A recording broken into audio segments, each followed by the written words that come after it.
हम लोग आपके लिए 12वीं physics CG board Chhattisgarh board IMP लेके आए हैं। 22 साल का आपको आईएमपी मिलेगा। 22 साल जो एग्ज़ाम में पूछा गया उसी का आईएमपी देगा। हमारा वीडियो देखो, आराम से फिजिक्स में 90 प्लस जाएगा। पूरा आईएमपी रहेगा 22 साल का। तो हमारा अध्याय 1 चल रहा था वैद्युत आवेश क्षेत्र, उसमें आज का टॉपिक है विद्युत क्षेत्र। ये जो टॉपिक लिखे इनका अर्थ हमको समझना है। तो पहला टॉपिक है विद्युत क्षेत्र, इसको समझते हैं। विद्युत क्षेत्र, अच्छा, इसको क्षेत्र मतलब इलाका, क्षेत्र मतलब एक इलाका होता है। जरा अब इसको समझते हैं। एक शेर है, शेर, तो शेर का एक इलाका होता है। डिस्कवरी चैनल में देखना, एक इलाका में एक ही शेर होता है। शेर का अपना क्या है, इलाका। इसके अंदर इस इलाका में कोई शेरनी आए, घूमते फिरते शेरनी आ गई, तो दोनों के बीच क्या लगेगा, आकर्षण बल। हाँ बस समझ गए, प्यार मोहब्बत वाला। दोनों के बीच क्या लगेगा, आकर्षण बल। अब इसी इलाका में शेर आ गया, एक और शेर कहीं से, वो भी घूमते हुए आ गया, तो यहाँ तो आकर्षण बल लगेगा। यहाँ क्या लगेगा, प्रतिकर्षण बल। यहाँ क्या लगेगा, प्रतिकर्षण। अब हम लोग बताना ये चाह रहे हैं कि ये शेर का इलाका है, वो अपने इलाका में किसी को बुला सकता है और किसी को भगा सकता है। मतलब कुल मिला के शेर शेरनी को तो बुलाएगा और शेर को क्या करेगा, भगाएगा। तो उसका इलाका है, उसका रौब चलेगा। रौब चलेगा मतलब किसी को रखेगा और किसी को भगाएगा, मतलब उसी को बोलते हैं प्रभाव। उसका अपना प्रभाव है। जैसे तेरे घर में तेरा प्रभाव चलता है, कोई दूसरा अगर घुस जाए तो उसको तू क्या कर सकता है, भगा सकता है। सेम शेर वही अपना प्रभाव दिखाता है, किसी को बुलाएगा और किसी को भगाएगा। ठीक चीज़ विद्युत में होता है। ये आवेश है, ये आवेश के चारों ओर का एक क्षेत्र है।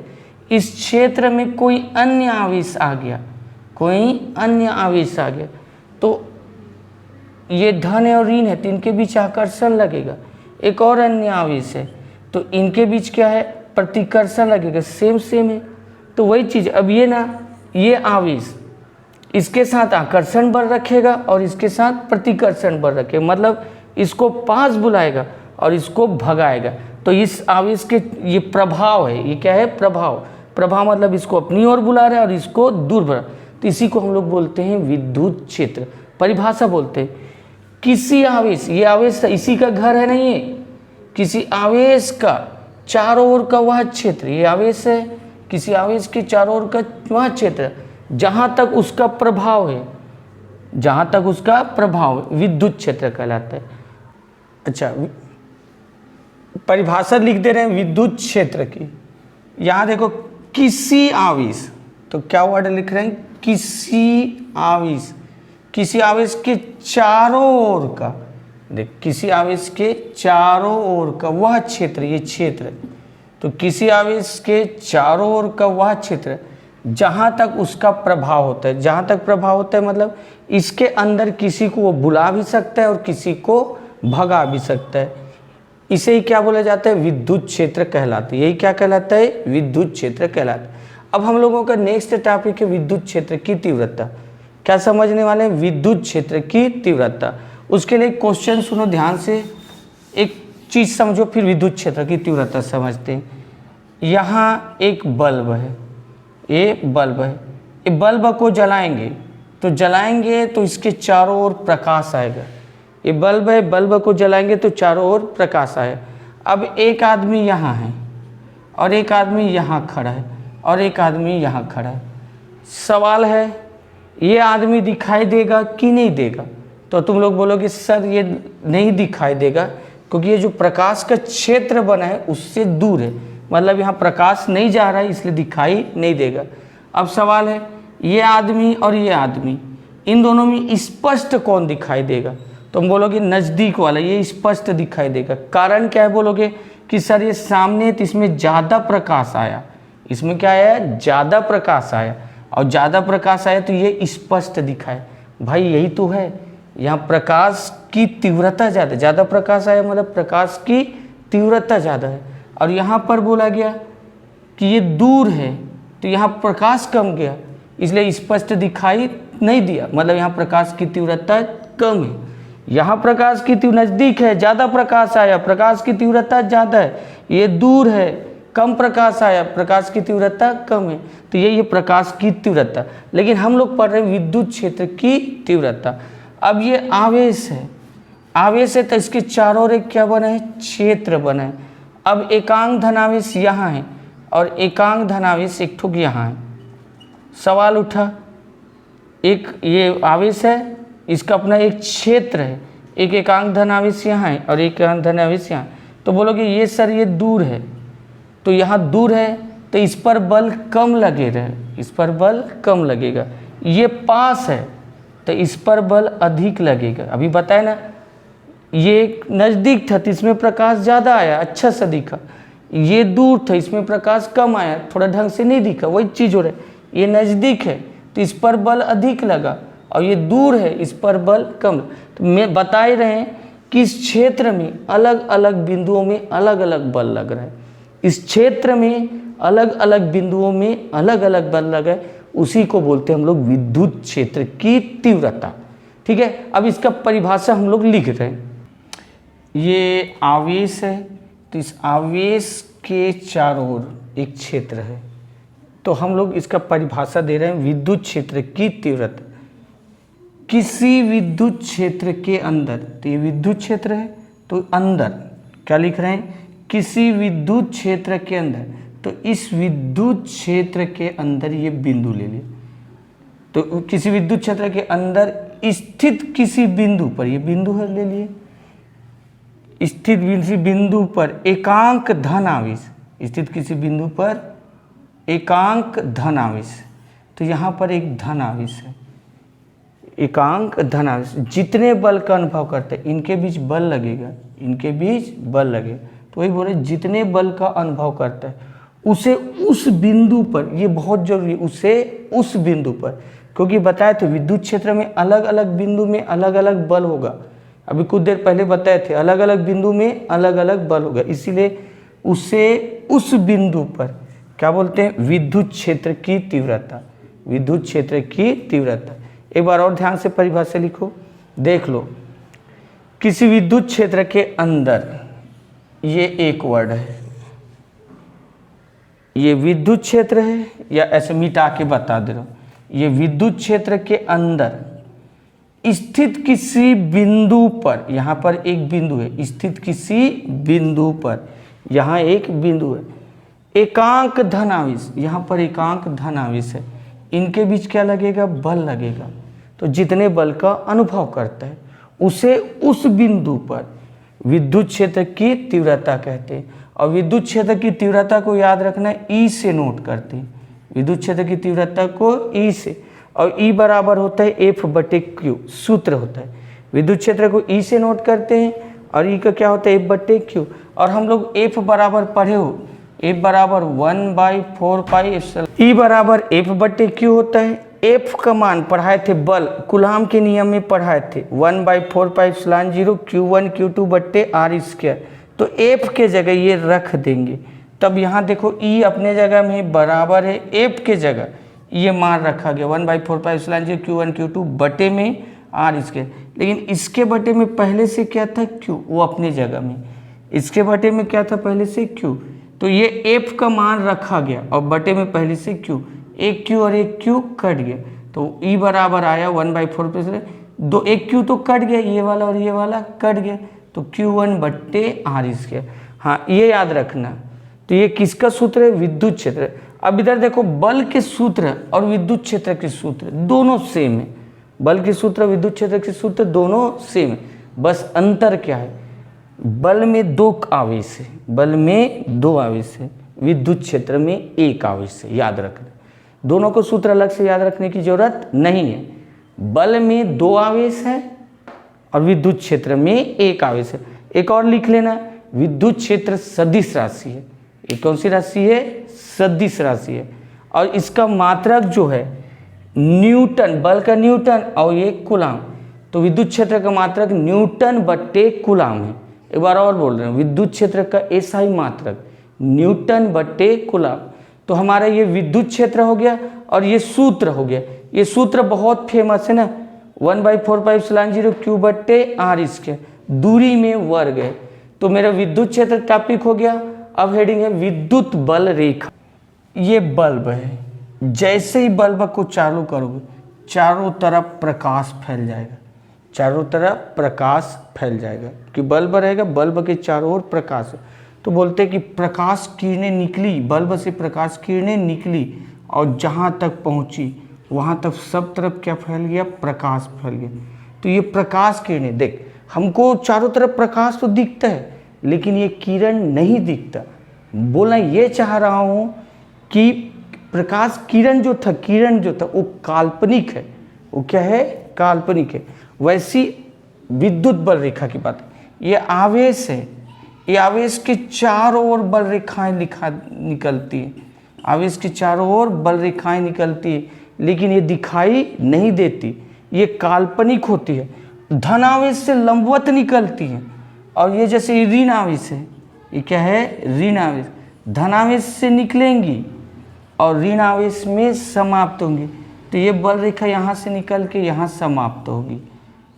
ये तो ये बोलना चाह रहे हूँ विद्युत बल रेखाएं, ये रेखा होती है लेकिन दिखाई नहीं देती। इनका परिभाषा देते तो ऐसे बोलते हैं, विद्युत क्षेत्र में खींची गई, विद्युत क्षेत्र में खींची गई वह काल्पनिक एवं निष्कोण, पहले एक बार सुन लो, बोल रहा हूँ काल्पनिक एवं निष्कोण बल रेखा जिसमें एकांक धन आवेश स्वतंत्रता पूर्वक गमन करती है। मतलब एकांक धन आवेश को छोड़ देंगे इसमें तो मस्त फ्री हो कि इसमें गति करेगा। तो विद्युत क्षेत्र में खींची गई वह काल्पनिक एवं निष्कोण बल रेखा जिसमें एकांक धन आवेश स्वतंत्रता पूर्वक गमन करती है, विद्युत बल रेखा कहलाता है। और इसके बाद हेडिंग रहेगा विद्युत बल रेखा के गुण। क्या हेडिंग रहेगा, विद्युत बल रेखा के गुण। अब ध्यान से देखते रहो इनके क्या क्या गुण है। पहला गुण यही है कि धन आवेश से वो लंबवत निकलती है और ऋण आवेश पे वो लंबवत समाप्त होती है। एक चीज़ ध्यान से सुनो, ये सिंपल गुण है ना।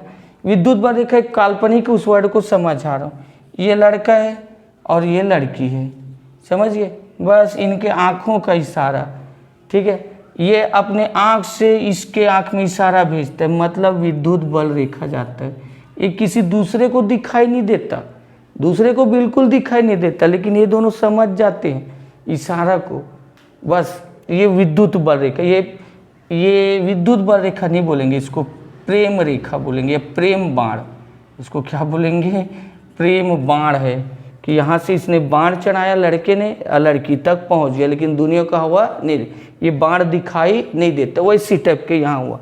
ये धन आवेश से और ये ऋण आवेश से, यहाँ से बल रेखाएं निकली और यहाँ गई, धन आवेश से निकली और ऋण आवेश में गई। जैसे यहाँ इसके आँख से निकली और इसके आँख में समाप्त हुई, लेकिन ये काल्पनिक है, किसी को दिखाई नहीं दिया। वैसी ये भी बल रेखाएं दिखाई नहीं दिए, होती है लेकिन दिखाई नहीं देता, बस इन्हीं दोनों महसूस करते। अच्छा, एक चुटकुला बता रहा हूँ।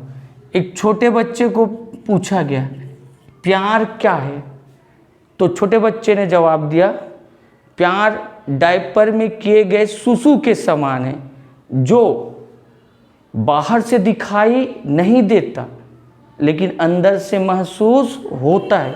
सेम चीज़ ये है बल रेखा, ये रियल में होता है लेकिन बाहर से दिखाई नहीं देता, ठीक है। हाँ, प्यार दिखाई नहीं देता, वैसे लड़के ने लड़के के पास सिग्नल भेजा, प्रेम बाण भेजा, दिखाई नहीं दिया। सेम चीज़ यहाँ से लंबवत निकला और ऋण आवेश में लंबवत समाप्त हुआ लेकिन दिखाई नहीं दिया। ये पहला गुण। दूसरा गुण, पहला गुण तो बता दिया कि धन आवेश से लंबवत निकलता है, ऋण आवेश पे लंबवत समाप्त होता है। दूसरा गुण, ये लचकदार डोरी के समान, लचकदार डोरी के समान लंबाई में, जैसे डोरी को तुम लोग देखना, जैसे जैसे ऊपर की ओर भेजो डोरी अपने आप क्या होने लगती है, मुड़ने लगती। वैसे ये लंबवत निकल रहा था लेकिन लंबाई बढ़ने के साथ साथ ये क्या होने लगेगी, मुड़ने लगेगी और यहाँ जाएगी। तो इसी को बोल रहे हैं लचकदार डोरी के समान लंबाई में सिकुड़ने का प्रयास करती। तीसरा कि इस बल रेखा में स्पर्श रेखा खींचे, इस बल रेखा में क्या खींचे, स्पर्श रेखा, स्पर्श रेखा टचमी रेखा, इसको टच करते हुए रेखा खींचे, तो इस बिंदु पर वो विद्युत क्षेत्र की दिशा दर्शाता है। इस बिंदु पर क्या दर्शाते हैं, विद्युत। तो तीसरा गुण, इस बल रेखा में स्पर्श रेखा खींचते वह उस बिंदु में विद्युत क्षेत्र की दिशा दर्शाता है। चौथा गुण, दो बल रेखाएं, दो विद्युत बल रेखाएं, जैसे ये बल रेखा और ये बल रेखा, ये बल रेखा और ये बल रेखा है, दो बल रेखाएं एक दूसरे को कभी नहीं काटती। याद रखना, बहुत काम का चीज़ है। दो बल रेखाएं एक दूसरे को नहीं काटती। अगर तुम लोग ध्यान से सुनो, अगर ये बल रेखाएं एक दूसरे को काटती, जैसे बना देते कि बल रेखाएं काट के ऐसे जा रही हैं, तो ये काट रही हैं, तो यहाँ पर दो स्पर्श रेखा हो सकते हैं। ये बल रेखा है ना, इस पे इधर स्पर्श रेखा खींचेंगे, और ये बल रेखा है ना, उस पे इधर स्पर्श रेखा, तो इसी बिंदु में दो स्पर्श रेखा हो सकते हैं। बिंदु एक है लेकिन वहाँ पर क्या है, स्पर्श रेखा दो है। समझ, स्पर्श रेखा दो है मतलब दो विद्युत क्षेत्र की दो दिशाएं हैं। स्पर्श रेखा दो है मतलब विद्युत क्षेत्र की दो दिशाएं, जो संभव नहीं है। ठीक वैसे ही है कि एक पत्नी के दो पति एक साथ संभव नहीं है, तो वैसे एक बिंदु है, उसके दो पति संभव नहीं है। मजाक का वर्ड है कि एक पत्नी के एक साथ दो पति संभव नहीं, इसीलिए एक बल रेखा एक दूसरे को कभी नहीं काटती। अच्छा, क्वेश्चन अपने आप में आता है, ये गुण पूछता है, दो विद्युत बल रेखाएं एक दूसरे को कभी नहीं काटती क्यों? तो आंसर लिखना है, अगर एक दूसरे को काटेंगी तो वहाँ पर दो विद्युत क्षेत्र की दिशा होगा, और एक ही बिंदु में दो विद्युत क्षेत्र की दिशा संभव नहीं है। जैसे एक पत्नी के दो पति एक साथ संभव नहीं है। हाँ, हम लोगों का नेक्स्ट टॉपिक है वैद्युत द्विध्रुव। वैद्युत द्विध्रुव कुछ नहीं है, ये धन क्यू आवेश और ये माइनस क्यू, तो ये एक ध्रुव और एक ध्रुव, जैसे चुंबक में नहीं होता है, चुंबक में होता है ये एन ध्रुव और ये एस ध्रुव, और ये कुछ दूरी पर है, वैसे ये कुछ दूरी पर है। तो ये जो निकाय को, इसको चुंबक बोल देते हैं कि एन ध्रुव है और एस ध्रुव है, इसको क्या बोल देते हैं, चुंबक बोल देते हैं। वैसे प्लस क्यू है और माइनस क्यू है, इनको वैद्युत द्विध्रुव बोल देते हैं, क्योंकि ये धन ध्रुव और ये ऋण ध्रुव, दो ध्रुव है, तो दो ध्रुव है तो द्विध्रुव और वैद्युत द्विध्रुव, और इनके बीच की लंबाई 2l लेते हैं, इनके बीच की लंबाई 2l, तो इसको प्रभावी लंबाई बोल देते हैं। इनको क्या बोल देते हैं, प्रभावी लंबाई। तो वैद्युत द्विध्रुव, ये तेरा परिभाषा नहीं पूछने वाला, नहीं पूछे, तेरे को बस जानना है कि प्लस क्यू आवेश और माइनस क्यू आवेश कुछ दूरी पर स्थित है, तो उसको ही क्या बोला जाता है, वैद्युत द्विध्रुव, और इनके बीच की दूरी को प्रभावी लंबाई क्या बोल देते हैं, पाइबल। हाँ, लेकिन ये काम का चीज़ है, वैद्युत द्विध्रुव आघूर्ण क्या है, काम का चीज़ है, वैद्युत द्विध्रुव आघूर्ण। इस वैद्युत द्विध्रुव में एक आवेश, इन वैद्युत द्विध्रुव को दोनों में से कोई एक आवेश, एक बार और सुनो, दोनों में से कोई एक आवेश और इनके बीच की प्रभावी लंबाई, इनके बीच की प्रभावी लंबाई, इन दोनों आवेशों में कोई एक आवेश और इनके बीच की प्रभावी लंबाई के गुणनफल को वैद्युत द्विध्रुव आघूर्ण कहते हैं। इनके गुणनफल को क्या नाम से जाना जाता है, वैद्युत द्विध्रुव आघूर्ण। कोई परिभाषा लिखो बोलेगा तो क्या बोलना, किसी वैद्युत द्विध्रुव के एक आवेश, स्पष्ट और बोल रहा हूँ, किसी वैद्युत द्विध्रुव के एक आवेश और दोनों आवेशों के बीच की प्रभावी लंबाई के गुणनफल, ये गुणा हुआ इसलिए गुणनफल को ही वैद्युत द्विध्रुव आघूर्ण कहते हैं, और इसे P से दर्शाते हैं, इसे P से दर्शाते हैं। अच्छा, वैद्युत द्विध्रुव आघूर्ण एक याद रखना, सदिश राशि है। कौन सी राशि है, सदिश राशि, और इसका मात्रक जो है, इसका मात्रक कूलाम, इसका मात्रक कूलाम, और इसका मात्रक लंबाई का मात्रक मीटर। आवेश का मात्रक कूलाम, लंबाई का मात्रक मीटर, तो इसका मात्रक कूलाम मीटर है। तो वैद्युत द्विध्रुव आघूर्ण को P से दर्शाते हैं, इस सदिश राशि है, इसका मात्रक क्या है, कूलाम मीटर है। अच्छा, ये सदिश राशि है मतलब इसकी दिशा होगी, और इसका दिशा माइनस क्यू आवेश से प्लस क्यू आवेश की ओर होगी। एकदम अजीब टाइप का दिशा इसका, माइनस क्यू आवेश से प्लस क्यू आवेश की ओर होती है। ठीक है, हमारा नेक्स्ट वीडियो में हम लोग अक्षीय स्थिति और निरक्षीय स्थिति, नेक्स्ट वीडियो अक्षीय स्थिति पढ़ने जा रहे हैं। मोस्ट टाइम पे। हाँ, इधर देखो, ये थ्योरी था, ये थ्योरी था, तो तुम पुस्तक से भी देख के लिख लेना। और इसमें अगर आईएमपी है तो दो चीज़ आईएमपी है, विद्युत क्षेत्र की तीव्रता का परिभाषा और सूत्र, विद्युत बल रेखा का गुण, विद्युत क्षेत्र की तीव्रता और परिभाषा का सूत्र, विद्युत बल रेखा का गुण, और वैद्युत द्विध्रुव आघूर्ण में ये सूत्र बहुत फेमस है, P बराबर Q इंटू 2L। तो इसका परिभाषा याद रख लेना, इसका भी परिभाषा एवं गुण याद रख लेना, और वैद्युत द्विध्रुव आघूर्ण का सूत्र। बाकी सब फालतू वीडियो था, तो इसको तुम लोग पुस्तक से नोट कर ले या कहीं पर लिखे वहाँ से नोट कर ले, ठीक है।